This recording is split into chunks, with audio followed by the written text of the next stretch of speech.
Hello everyone, my name is Tamási Benjamin. I'm studying at Budapest University of Technology and Economics, and I'm going to be giving a speech on hacking CCTV systems. I hope you're all ready. This is going to be lots of fun.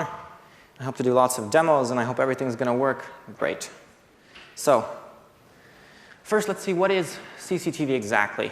CCTV is closed circuit television, and here's a nice description by Wikipedia. But CCTV is basically security cameras, at least in our case.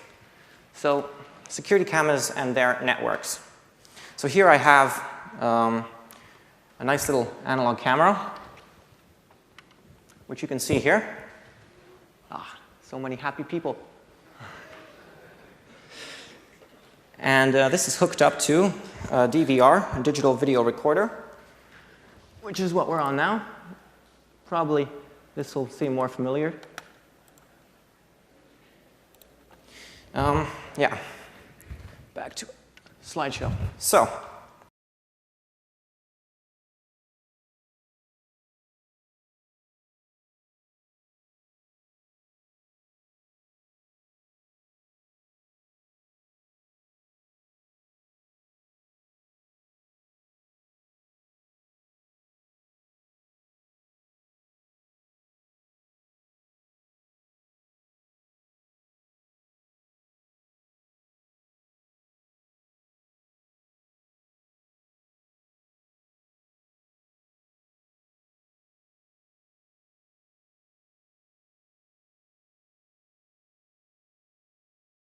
which is the digital video recorder.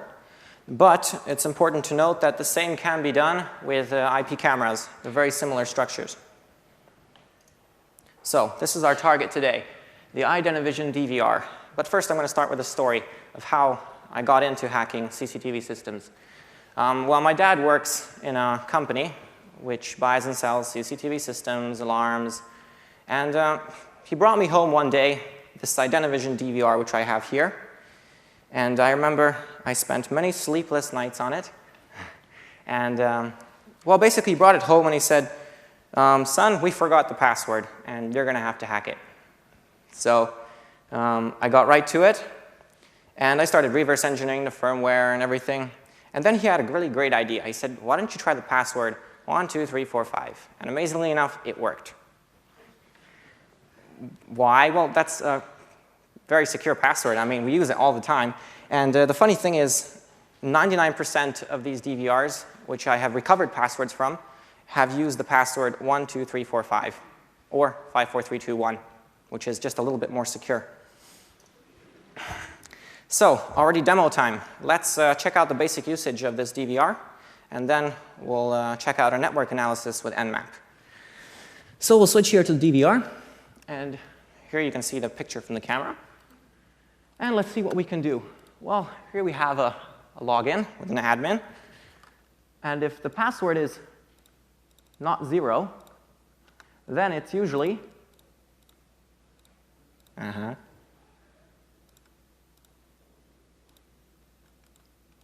we're in. So 1, 2, 3, 4, 5, nice secure password. So what can we do with this? Well, the main function of this DVR is actually to record the video. And in the advanced settings, you can check out the users. So we have a basic admin account. And yeah, he's the one with 1, 2, 3, 4, 5. And then we have guest and default, which are basically not really good for anything, but they use them. And this is about all that's documented. So this is what people use, this system. And they have a web interface for this whole thing. So if I were to open a web browser and type in the IP address of this DVR,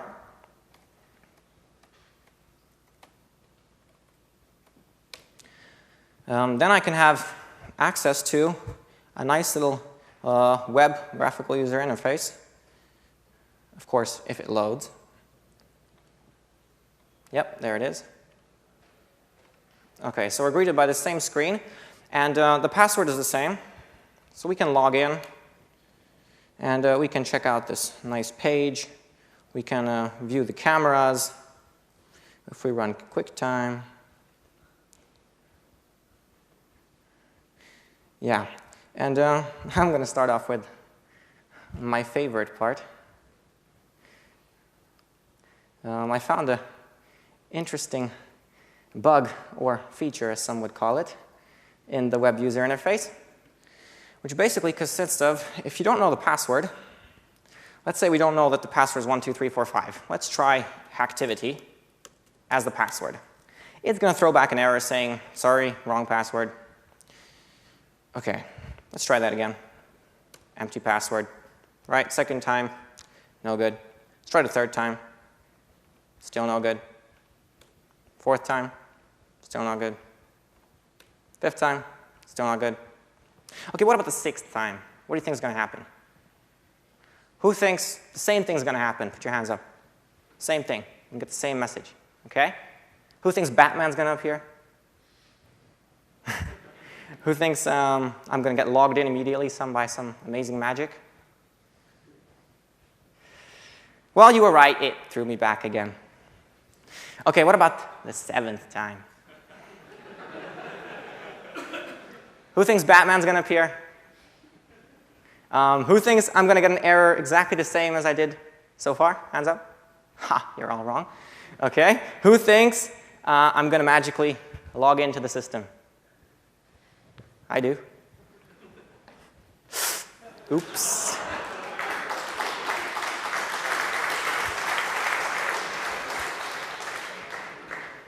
So, bug or feature, I don't know, but that's a great way to log in.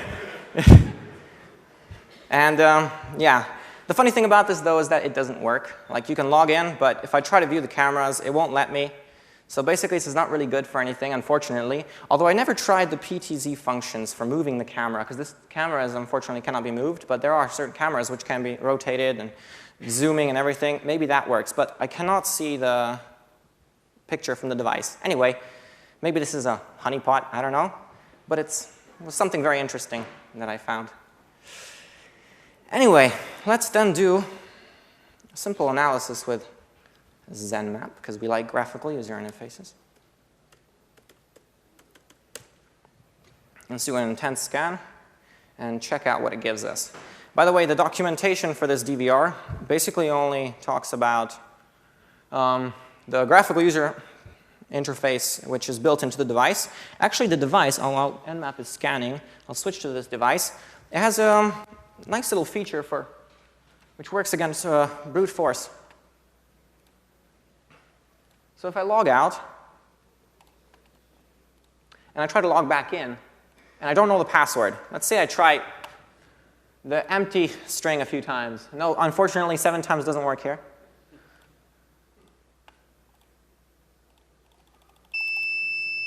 OK, we get a very nice sound saying I tried too many times.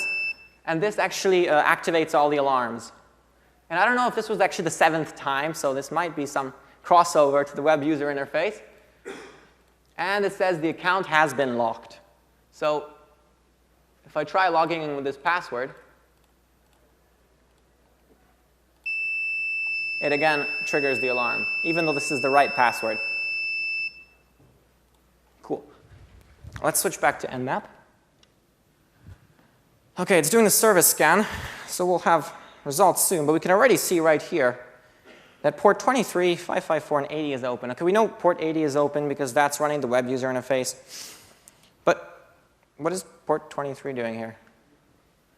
I didn't see that documented anywhere.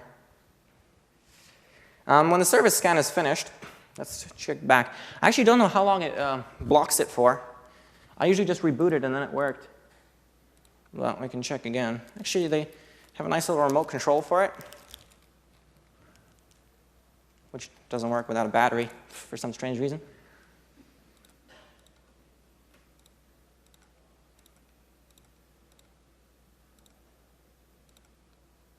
OK, so it still doesn't work.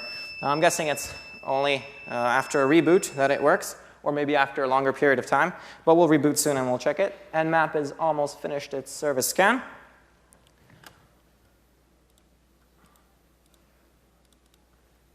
OK. Let's switch back to Nmap. And OK, it's not finished yet, but while it's scanning, let's check out that port 23. So I don't know, most of you probably know, but if you don't, 23 is mainly used for telnet, which is a more secure version of SSH. No, it's not. Okay, so this DVR's saved it. It's on this IP address, and we're logging in with telnet. Let's see what it gives us. Okay, localhost login. Let's try the admin user, as I'm guessing that's probably what it will be, even though it's not really documented. Okay, what's the password? 1, 2, 3, 4, 5. And it's not going to let me in. Not because it's locked, though. We can try rebooting it soon and see, but it's not going to let you in. So this uses some kind of login, which we don't know and is not documented anywhere. And if you ask the vendors, they'll deny it.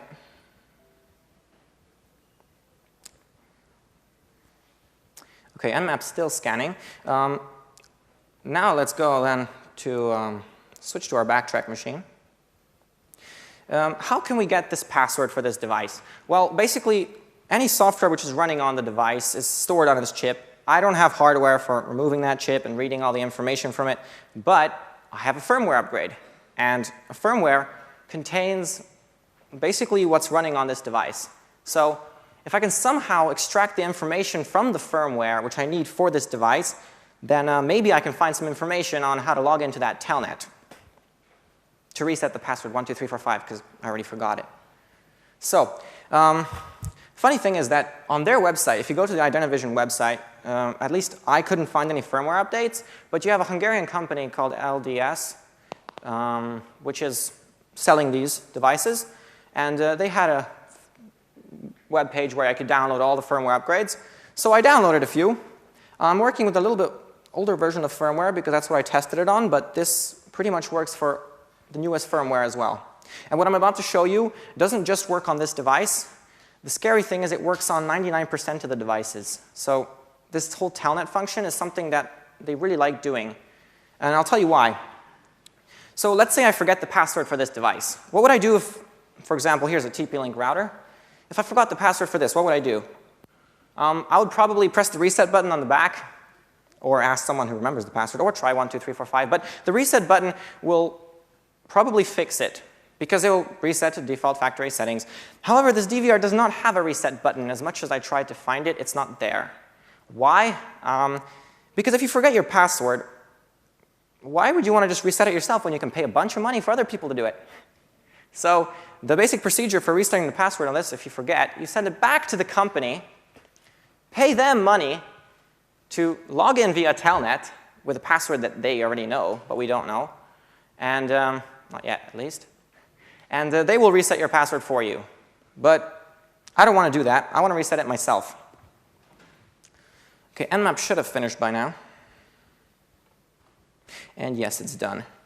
Anyway, here are the ports. And there is a BusyBox telnet daemon running on port 23. So that's all confirmed. Now, let's get to the fun part.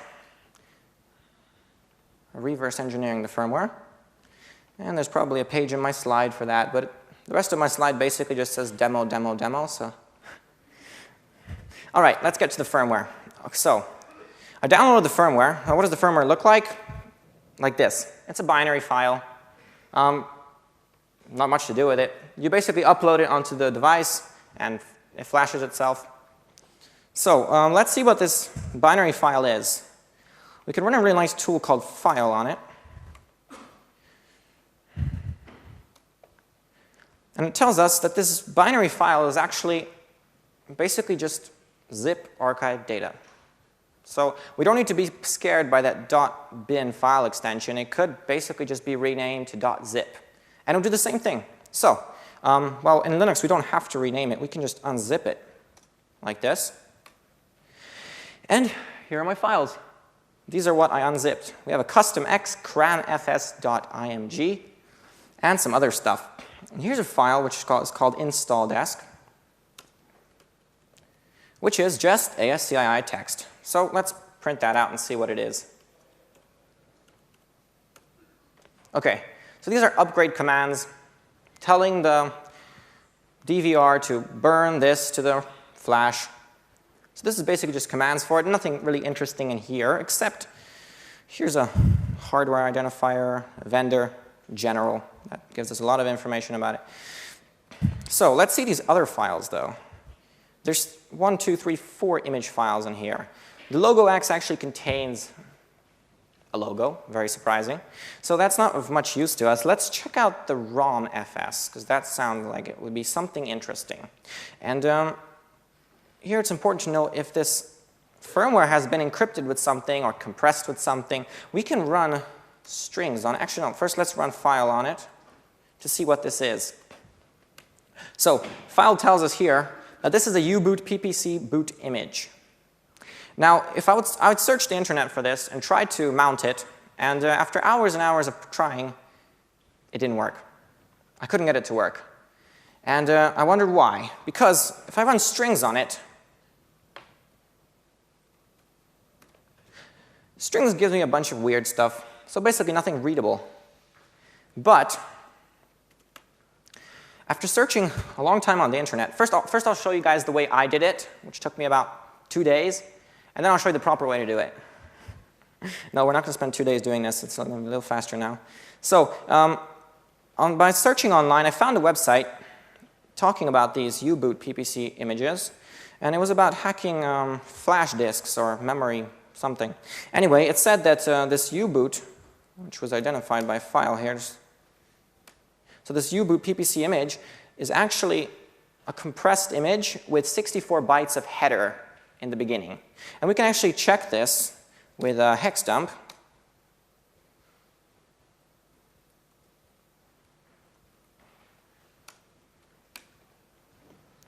And we can see in the beginning, see, I'm sure you all know that this is the magic file.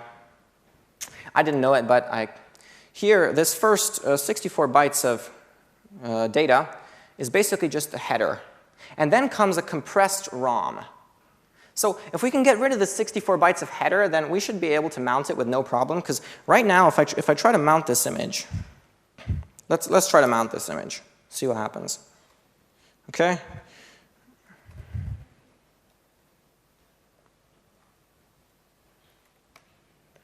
Okay, sorry, not a block device. We need a mount -o loop. I must first specify the file system type. Okay, let's not do this. Let's instead remove the 64 bytes of header at the beginning of this file. We'll use dd for this. We name the input file, which is romfs. Let's name an output file, which is going to be just simply romfs.out. And then let's tell it to skip the first 64 bytes of data.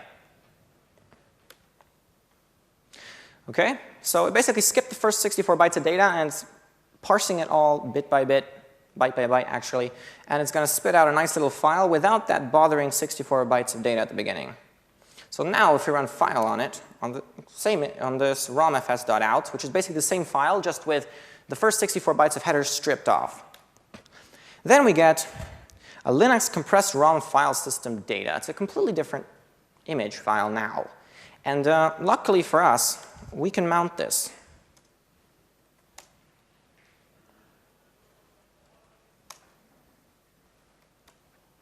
Okay, we just mounted it. Let's check out what it looks like. Cool. I don't know how much green you can see, but I can open it up here in graphical interface so you can see it better. So we mounted it here. And this is what it looks like. So we just mounted this file. And it looks like a pretty complete Linux system to me. And if we know where to look, we can find interesting files. And then we can display their contents. And we can find password hashes. And interesting thing about embedded systems, though, because usually most Linuxes these days, if you would open this password file, you would not find a hash here. Someone know why? Yeah, that's right, shadow. Well, embedded Linux, unfortunately, doesn't know much about shadow because they don't implement it very much, at least not in these systems. Actually, I checked, I think OpenWRT, which is for embedded Linux for firmware for the routers, they only just started using shadow as far as I know, but correct me if I'm wrong. Anyway, in our case, we have a cool hash here, which is not shadowed. And this is a simple des hash. But if we don't know what kind of hash it is, then we can always just give it to John, and he'll tell us. So let's put it in John's. Actually, I'm going to put the entire line into John. Put it here into his hash list. And then we're going to run John.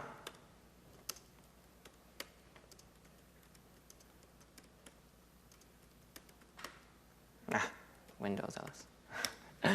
Okay. Let's run.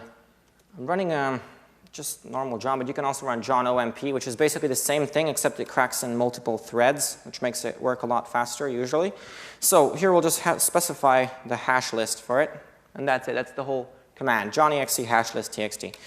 And it will tell me, loaded one password hash traditional des 128. So here we can find out that this is actually a des hash. Now, if we were to let John crack this, he would probably crack this in around 3 hours, at least on my laptop, which is not so good, but it does crack it after a while.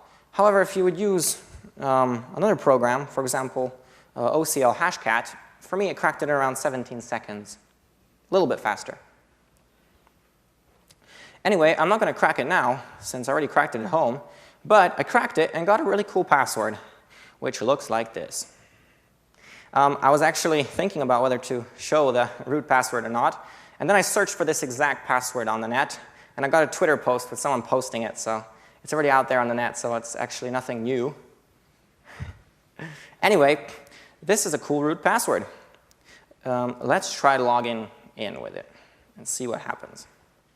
Oh yeah, and we got the username from here, root. So let's try doing that.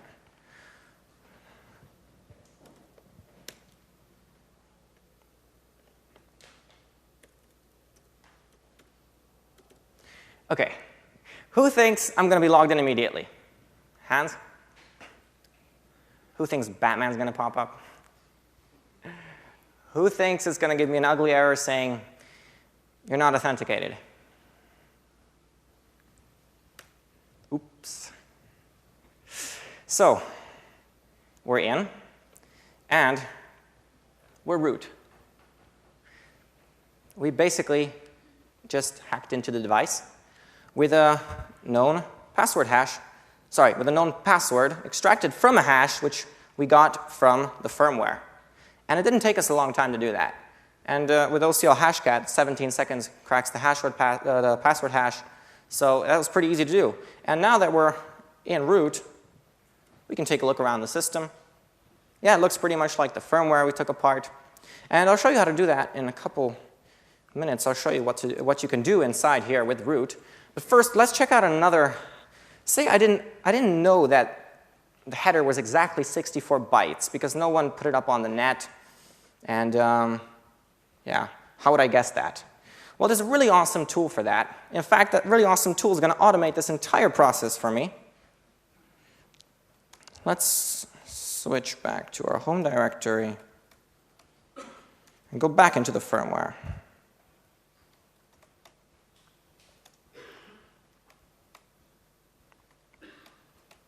Okay, so here are all the stuff I extracted. Now I'm going to show you a really cool tool called binwalk. If we run this on the firmware, say, let's delete that romfs.out that we did. Okay, so this is just the stuff extracted originally from the binware file. From the binary file, which was basically just a zip. And let's run binwalk on it. Let's see what it tells us. Okay, binwalk here tells us that here's a uimage header, which is 64 bytes long. So I don't have to guess that next time. I know exactly how long the header is. And it even tells me a bunch of very important information about this. It tells me the header size, the CRC data, this is just the header CRC, but the header also stores some things such as the data entry point and the data CRC. So if I wanted to make changes to this firmware, say I wanted to make some custom firmware for this device without Telnet turned on or with maybe a different password, which is actually a really good idea. I haven't done it yet, but I'm definitely going to. Then this CRC data would need to be changed with the corresponding CRC of my modified data. So that's nice to know that this is exactly 64 bytes. And actually this uimage header, if we check it out in a hex dump, we can see exactly all this information where it was taken out of. And interesting story is, before I stumbled upon this binwalk solution, actually, the funny thing is that when I started working with this binary file, I did it the hard way. I finally got it to work, and as soon as I finished getting it to work, I found a way to do it easier. And same thing with this. I only found binwalk after I had already reverse engineered the whole. Well, I wouldn't actually call it reverse engineering yet. Anyway, let's check out what binwalk can do. Binwalk has a very nice function. If we give it the capital M and E command, and we just, okay, let's get rid of the extracted data. Let's say we only have the binary file, right? We want to automate every single step of the way. We don't want to do any hard work because we're lazy.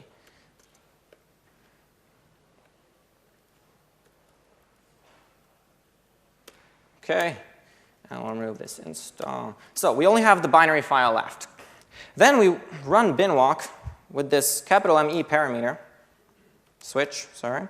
And what this will do, this will automate the entire process for us. So binwalk will basically take a look at the image. It'll say, okay, this is a zip image. It'll extract it. And then it'll take a look at the extracted image. And it'll say, okay, what is this? And it'll find 64 bytes of header at the beginning, and it'll find the rest of the data at the bottom. And it'll be smart enough to separate that and extract what it can. So if we run this, it'll run all by itself. We don't have to do anything. We can sit back and relax and watch it do its hard work. And it does everything for us, and it's already finished. And now if we check back, we find a nice little directory with everything extracted. So now if we go back into our ROMFS, we can see here that it has extracted everything for us. So here's that Linux system, all nicely in green, just so you can't read it. And this is the whole thing. Like we can go to TC, and we can check out the password file. And then here's our root hash. So this whole thing can be automated for us. And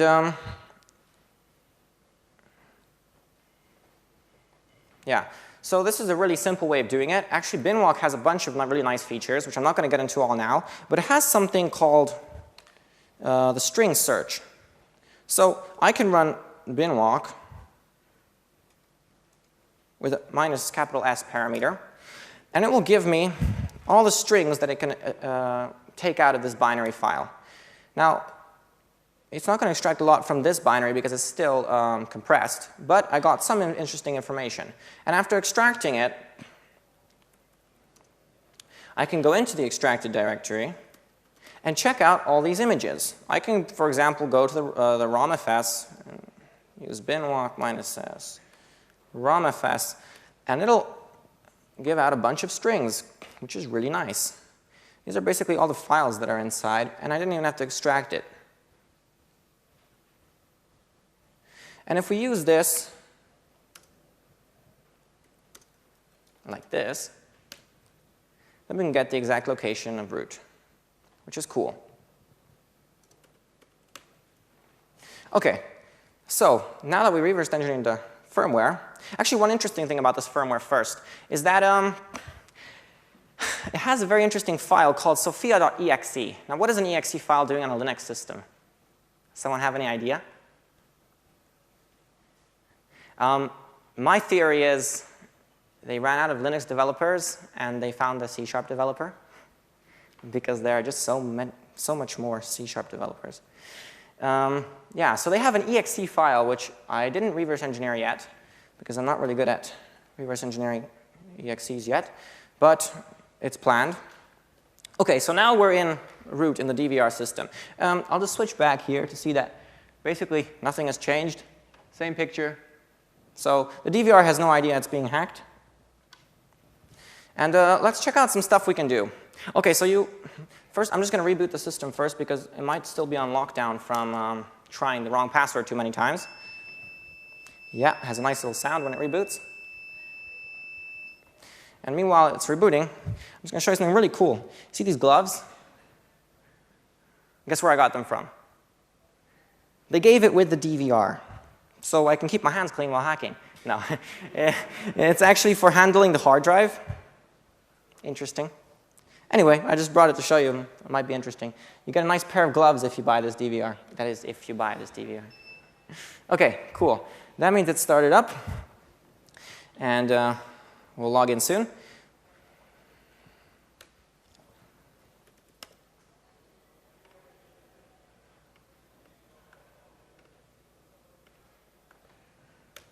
OK, so we're in root. Now, say we don't know the password's 12345, right? So let's just make sure the password is actually still 12345.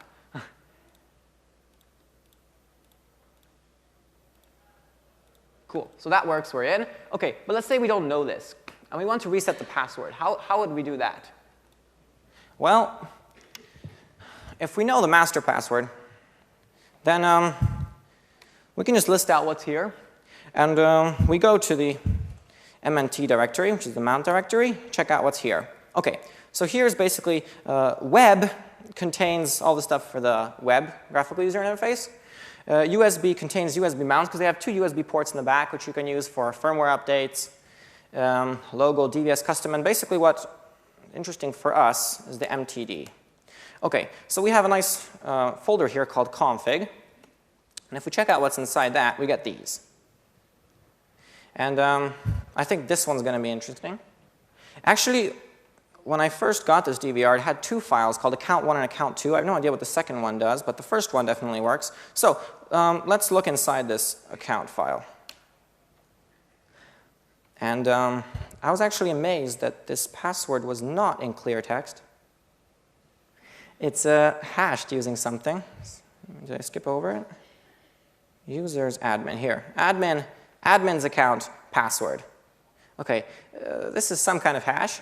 A very, very long and secure hash, as you can all see.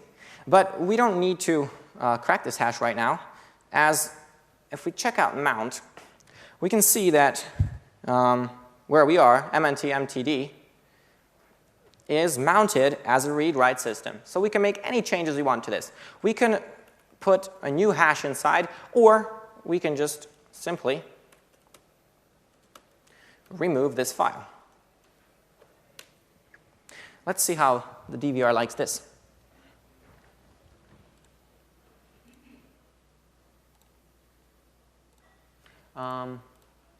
Let's first try logging in on 12345, the right password. It's going to work because it didn't reboot yet. But on next reboot, and after a nice little sound, we should be able to log in with no password. Because if it doesn't find this account file, sorry, switch back. If it doesn't find this account 1 file, it automatically resets to, well, factory default settings, which is basically just an empty null string for the password. So we can log in with no password. Let's see how that works after the nice colors. OK.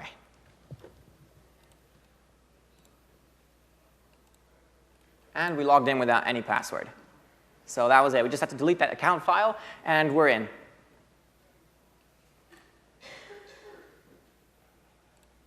Cool. OK. Now, why is this scary? Because these things are actually being used. And it's not just Identivision. There's nothing wrong with them. They basically make similar products to other stuff. I can list CP+, a bunch of other vendors. They make the same stuff. And they all use this telnet password. OK, theirs is not the same, but they also have a master password. And it's commonplace to use master passwords, but that's not really a good idea. Because you just saw how easy it was to reverse engineer this and to extract the master password, and that's all I need to do. And basically, any Identivision product that I'm going to use will use this password. Whether a DVR or IP camera, they all use the same master password. So from here on, if I go somewhere, anywhere, to some company which uses this, all I need to do is get on their LAN somehow, and I can basically log in to the DVR. If I know the password, I can log in via telnet, and I can do anything. Like, it's mounted, if I mount a different point, like if I don't touch the account, but let's say I can wipe the entire contents of the hard drive from here, which basically means that they have no security footage anymore. So all the security footage that was taken will be just gone, because you can delete it with one command. And I can modify data. And I know it's kind of hard to modify video files and put it back. That's not really, but I can also clear logs. I can basically do anything because I'm root. And maybe that's not a too good idea if anyone can be root with just knowing this short little password. And this is the same for, I repeat myself again, most of the DVRs use this. Like most of the things, they all have master passwords that you can all log into them via Telnet. And yeah, you're root. You can do anything you want. They each have a different password. What, you go home, reverse engineer the firmware, get the password, crack it, and you're in. And yeah, so, but let's think of a solution for this problem. Well, I would say the first solution is don't use a master password. That's probably the best way. And even if they would use a master password, why use the same password for every product? Or at least make a way for us to turn off that telnet function. Like I would put some kind of switch inside it, which you would, or some button or something, that the telnet could only be turned on if you bring it back to the factory. Or better yet, just not use telnet and put a reset switch on it. That would be the best idea. But then, not so much income for the iDynavision. So, another method, if the companies don't want to change, you can always make custom firmwares for it, which is not actually that easy, but it can be done. And in the custom firmware, basically, you can change your telnet password to whatever you want. In fact, you can even disable the telnet daemon inside the firmware. So you can essentially make your device completely secure. And why is this important? Well, these are security systems. We expect them to be secure because they basically, what they do, they take care of our security, we can say, but they store all the data from our video cameras, they're an essential part of our security. And if they're so easy to hack, then why are we using them? They give a false sense of security.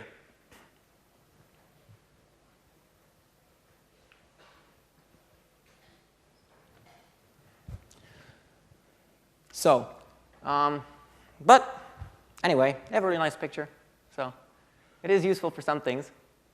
And basically all that would need to be done to make this really secure is for just for vendors to change this telnet setting, and they would be really cool. Not to mention that also these devices, if we go back to ZenMap, this one, for example, doesn't use any specific ports, but there are some more advanced DVRs which use special ports because they have special software which works with them, and this is mainly proprietary software, which is known for bugs. So that can also be exploited. And I don't know actually anyone who actually looks at these systems and tries to hack it. Like so many hackers are hacking. We're hacking computers, we're hacking mobile phones, we're hacking all sorts of things, but I never actually met someone who works with hacking these security systems. And that's why I thought it would be interesting to show this to you guys now, that it's actually not that hard. You saw how simple it was. And yeah, this is what's being used today. And that's the level of security. So my suggestion is either get the vendors to fix this, or actually I don't really have any other suggestion because I cannot tell you to buy a certain type. I don't know exactly how many types of DVRs are there, but most of them, like I said, use this technology. So basically they're all not secure. And we can take a look at a newer firmware. I downloaded firmware actually for many more devices, which we're not going to analyze all now, but they all have the same vulnerability. The best firmware actually I found so far was a Samsung's firmware. And why was it so good? Well, it was encrypted and I couldn't open it. So I have no idea what's inside. But yeah, one more interesting thing about this DVR is that if we take it apart, I'm not going to take it apart now, but if we take it apart, actually we find that this whole box, which is about this big, the board inside is only around this big. So most of it's just empty space for the hard drive. And there are active debugging ports on it, which means that I can essentially attach. Sorry, see ya. Okay, I'm going to have to give a speech for. I'm going to have to stay here for 5 more minutes, and then we're all going to see something really, really cool. So I'm going to quickly think of something else to talk about for 5 more minutes. Okay, so what I didn't prepare for this show, but it will be a very interesting topic, is to hack into this system, not over like there are some systems maybe which we cannot have access to this way, where we cannot do this way, but we can get access straight to the board if we connect hardware into those debug ports. You can buy for a couple of dollars on eBay a nice little converter which will plug into your laptop with USB and plug into that with just like 3 pins. And you can connect it to your computer, and when you start up the DVR, you'll immediately see the U-boot running down. You press Control-C, and it stops the whole thing, and you're basically root. And you can do exactly the same thing which I did right here without even knowing the telnet password. So you don't even have to reverse engineer anything. You basically just connect to it, and you're in. You're root. It doesn't ask you anything because, well, if I took the whole thing apart and I'm in, then... And you can do the same thing. Like if I wasn't able to reverse engineer the firmware, if I'm in with root, then I can do the same thing without the firmware. I can just, if I'm in with root, I get a terminal shell, and I can just cd to the etc pass wd file and open it and read this hash and crack it the same way. And that's another thing which can be done. Now, on the CP plus DVRs, which I checked, I couldn't find any debug ports, but like I said, they are also vulnerable to this, well, I wouldn't call it a telnet attack because it's basically nothing special. There's just a telnet open on it, and I connected to it. So this, I don't know. I wouldn't even classify it very much hacking except for maybe reverse engineering the firmware, because basically all I did was just read a hash. And maybe cracking the hash could be considered hacking, but this is basically normal stuff. Like, you don't have to be super smart to do this. Because this is actually my first time reverse engineering anything. I started with EXCs, didn't get very far, but this was pretty simple. Like, I just read tutorials online, how to do it. I checked out binwalk. Binwalk is a really cool tool. I'll show you something else with binwalk, you know, just to keep the counter going. She's going to come back soon. So binwalk actually comes pre-installed with Backtrack. How many of you use Backtrack? Just show of hands. Or have used Backtrack, know what Backtrack is, have seen Backtrack here? Okay, so Backtrack is a really cool distro, and it comes with binwalk pre-installed. However, I had to install the binwalk separately because the pre-installed version, first of all, doesn't come with a magic file. Now, the magic file is the part of binwalk which actually defines how binwalk can find the stuff in firmware. It's a little collection of things that binwalk knows what's what in the firmware. So you can download binwalk from the binwalk site.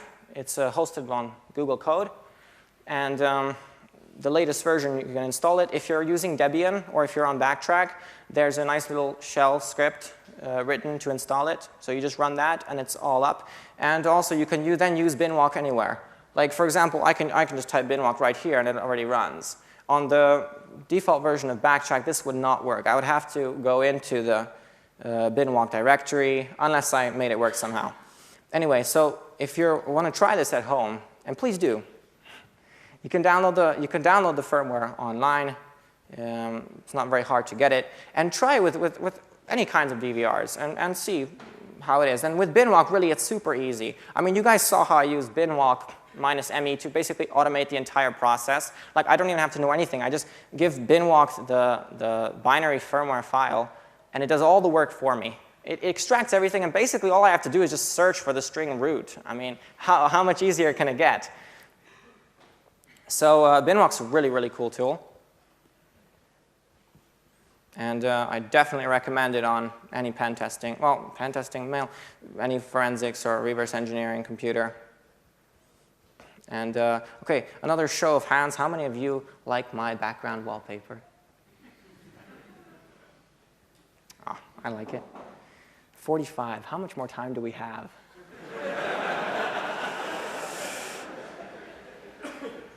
OK, show of hands. Who's waiting for her to come back? And it's 0. OK, guys, one more minute. One more minute. 1 minute. Okay, let's run John. John's going to run for 3 hours, so that's fun. LS in Windows. Let's run John.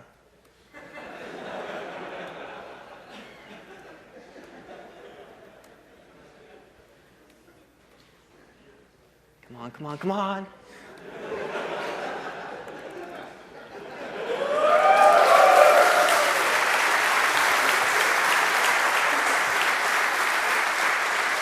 Thank you, everyone. And thank you. I hope you enjoyed this show. At least the end. And have fun reverse engineering firmware. And keep this in mind next time you pass by security camera. And now, wait, don't clap yet. Will she come back another time, or was that it? Sorry. Okay, well, this was my slideshow. Demo.